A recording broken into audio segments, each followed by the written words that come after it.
আসসালামু আলাইকুম।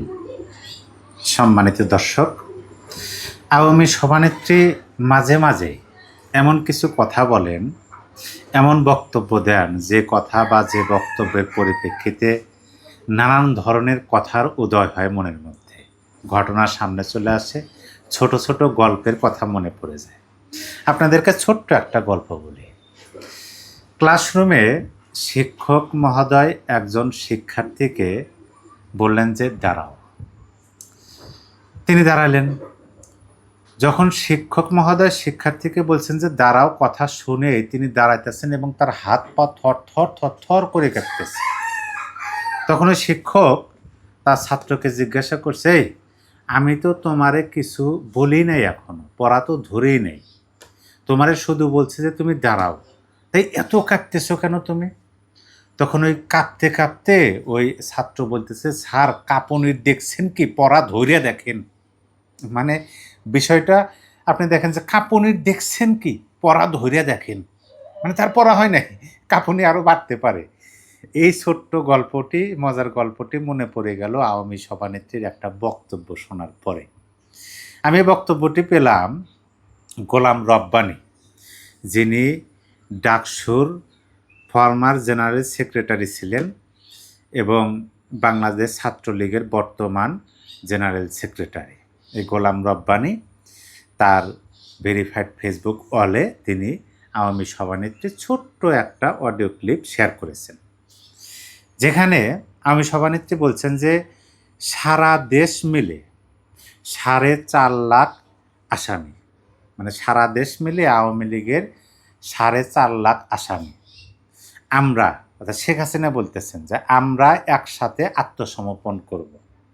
তার মানে হলো যে সারা দেশে তো আওয়ামী লীগের 4 লাখ আসামি করা হয়েছে, তাইলে আওয়ামী লীগের সেই 4.5 লাখ আসামি একসাথে আত্মসমর্পণ করবেন তারা। আর ওদের বলবো, মানে শেখ হাসিনা বলতেছে আর ওদের বলবো, মানে যারা মামলা করছেন বা বর্তমানে যারা শাসক গোষ্ঠী আছেন তাদের বলবো 4.5 লাখ লোক রাখার জন্য এখন থেকেই কারাগার বানাতে শুরু করো। মানে 4.5 লাখ নেতাকর্মী তারাই একসাথে আত্মসমর্পণ করবেন এবং যদি 4.5 লাখ নেতাকর্মী আসামি একসাথে আত্মসমর্পণ করেন তাহলে তো তাদেরকে বন্দি রাখতে হবে, কারাগারে রাখতে হবে, কোথায় পাবে এত জায়গায়? তাহলে এখন থেকে কারাগার তোমরা নির্মাণ করো বা বানাতে শুরু করো, না হয় তোমাদের বাড়ি ঘরে গিয়েই উঠব। যদি তোমরা কারাগার বানাতে না পারো, যদি না হয় তাহলে তোমাদের বাড়িতে গিয়ে উঠব। বিষয়টা দেখেন, এই বক্তব্যটা যখন ওই সমস্ত ব্যক্তিরা শুনবেন, বিশেষ করে যারা মামলা করেছেন, আমরা তো জানি একটা মামলাতে 200, 300, 400, 500, 1500 জনের এরকম আমরা শুনেছি যে আসামি করে মামলা করা হয়েছে। তাইলে যারা বাদী, আমরা তো এটাও দেখেছি, এই তো গত পরশুই একটা নিউজ হলো যে যাকে নিহত দেখানো হয়েছে, জুলাই শহীদ দেখানো হয়েছে, দেখিয়ে মামলা করে শত শত আওয়ামী লীগের নেতাকর্মীদেরকে আসামি করা হয়েছে, তিনি দুবাই এখনও জীবিত। এবং মামলার আসামি যারা, তারা বাদীকে চিনেন না, বাদীরাও আসামিকে চিনেন না। এরকম অসংখ্য মামলা আছে। তাইলে এই অসংখ্য মামলা, এবং এটাও শুনলাম যে শেখ হাসিনার নামে নাকি 5 থেকে 6 হাজার মামলা করা হয়েছে, একজন ব্যক্তির নামে 5 থেকে 6 হাজার মামলা। তাইলে মোট 4.5 লাখের মতো আসামি তারা। এখন সকল আসামির নেত্রী, এখানে আর একটা কথা বলি, আমরা আলবার্ট আইনস্টাইনের একটা গল্প শুনেছিলাম, সত্য মিথ্যা বলতে পারবো না। তার যে পার্সোনাল ড্রাইভার ছিলেন, গাড়ির ড্রাইভার, তিনি একবার আইনস্টাইনের সিটে বসেছিলেন আর ড্রাইভারের সিটে আইনস্টাইন বসেছিলেন। একটা কলেজে গেছেন, সেখানেও গণে একটা অঙ্কের সমাধান বলার জন্য তাকে, যেহেতু আইনস্টাইনের সিটে ড্রাইভার, তারা তো আর জানেন না যে মানে ইনি ড্রাইভার, দেখতে একই রকম দেখা যায়, এরকম একটা গল্প শুনেছিলাম। তখন সেখানে কর্তৃপক্ষ থেকে অনুরোধ করা হলো যে স্যার এটার একটু সমাধান যদি বুঝিয়ে দিতেন। তখন ড্রাইভারটা একটা মানে কি রকম ইয়ে হয়ে গেছে, কি করবে বুদ্ধি, মানে হঠাৎ করে দেখেন জ্ঞানী মানুষের সাথে যতই অজ্ঞানী মানুষ থাকুক তারাও জ্ঞানী হয়ে যান। হঠাৎ করে তার মাথায় বুদ্ধি চলে আসলো, তখন বলে আমার একটু টায়ার লাগতেছে, আমার ড্রাইভার তুমি একটু এই বিষয়টা একটু করে দেখাও। তখন আইনস্টাইন ড্রাইভারের ভূমিকাতে গিয়ে গণিতটা করে দিলেন। তারপরে বলতেছেন যে দেখো তোমরা এই বিষয়টা পারো না, খুবই সহজ বিষয়, আমার ড্রাইভার সেটা করে দিল। মানে মূলত আইনস্টাইনই করলো।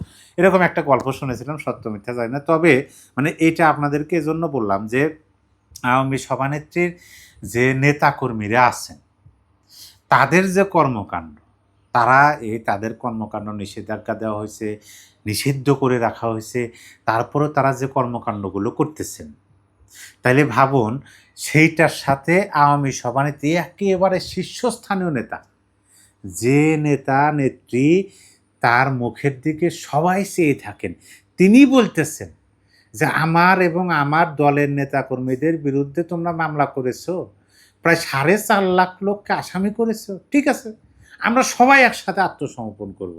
কোথায় রাখবে? কোথায় রাখবে? তাহলে জেল বানাও, এখন থেকে বানাও।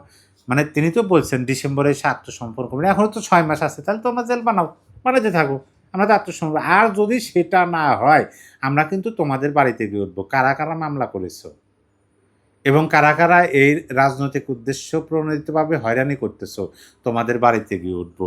পরিষ্কার ভাষায় এই কথাটা বললেন। তার মানে যারা মামলা করছেন তাদের ওই যে কাঁপুনির দেখছেন কি স্যার, পড়া ধরে দেখেন, সেরকম অবস্থা না। তা আমার তো মনে হয় যে এই সমস্ত বক্তব্য শোনার পরে যারা বাদী হয়ে মামলা করেছেন, এখানে তো অনেকে নিজেও জানে না কার বিরুদ্ধে মামলা করলেন বা কেন বাদী হলেন, এরকম অসংখ্য আছে।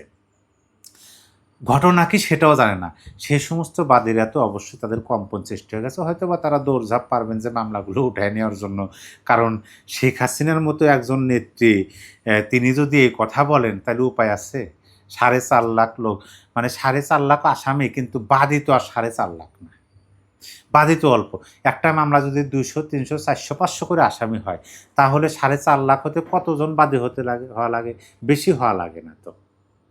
তাইলে একটা পরিবারে যদি 1 লক্ষ করে লোক যায়, বা একজন বাদীর পরিবারের বাড়িতে যদি আপনি 10,000 লোকও যায়, জায়গা দিতে পারবে? আত্মসমর্পণ করবে? সেরকম কি বিশাল বড়? তাহলে তো পুরো দেশটাই জেলখানা বানাতে হবে, যে বিষয়টা আমি দেখতেছি। সেই জন্য আমি আপনাদেরকে বললাম যে শেখ হাসিনার অ্যাকশন হচ্ছে ডাইরেক্ট অ্যাকশন। মানে উপস্থিত শেখ হাসিনার চেয়ে অনুপস্থিত শেখ হাসিনা যে কতটুকু ভয়ঙ্কর হতে পারেন, বা তার বক্তব্যটা, তার ভয়েসটা যে প্রতিপক্ষ বা রাজনৈতিক বিরোধীদের জন্য কতটুকু আতঙ্কের বিষয় হতে পারে, সেইটা এই ধরনের বক্তব্যই প্রমাণ রাখে। যে সারা দেশে 4.5 লাখ আসামি, আসামি তারা একসাথে আত্মসমর্পণ করবেন, আর ওদের বলবো যারা এগুলা করছেন 4.5 লাখ লোক রাখার জন্য এখন থেকে কারাগার বানাতে শুরু করো, না হয় তোমাদের বাড়ি ঘরে গিয়ে উঠবো। এইটা কিন্তু শুধুমাত্র যে একটা বক্তব্য, হুঁশিয়ারি, সেরকম না, রাজনৈতিক বার্তাও আছে এখানে। রাজনৈতিক বার্তাটা কি হতে পারে? রাজনৈতিক বার্তাটা হলো যে তোমরা কাদের বিরুদ্ধে মামলা করেছো, তোমাদের যে মামলা করেছো সে মামলার ভিত্তি কতটুকু, ঘটনা সম্পর্কে কতটুকু জানো, সত্যতা কতটুকু, রাজনৈতিক উদ্দেশ্য প্রণোদিতভাবে করছো, হয়রানি করার জন্য, নিঃস্বার্থ হাসিল করার জন্য, পাঙ্গাটা কাদের সাথে নিলে, কুলায় উঠতে পারবে তো? এইটা কিন্তু বার্তা, মূল অন্তর্নিহিত বার্তা। আমি বলি যে সহজ যুক্তি কিন্তু গভীর বিশ্লেষণ যদি করেন, বিষয়টা কিন্তু এটাই দাঁড়ায়, তার কণ্ঠই প্রতিপক্ষের হৃদয়ে কম্পন ধরাতে সক্ষম। তিনি জাস্ট কথা বলেন। কারণ কি?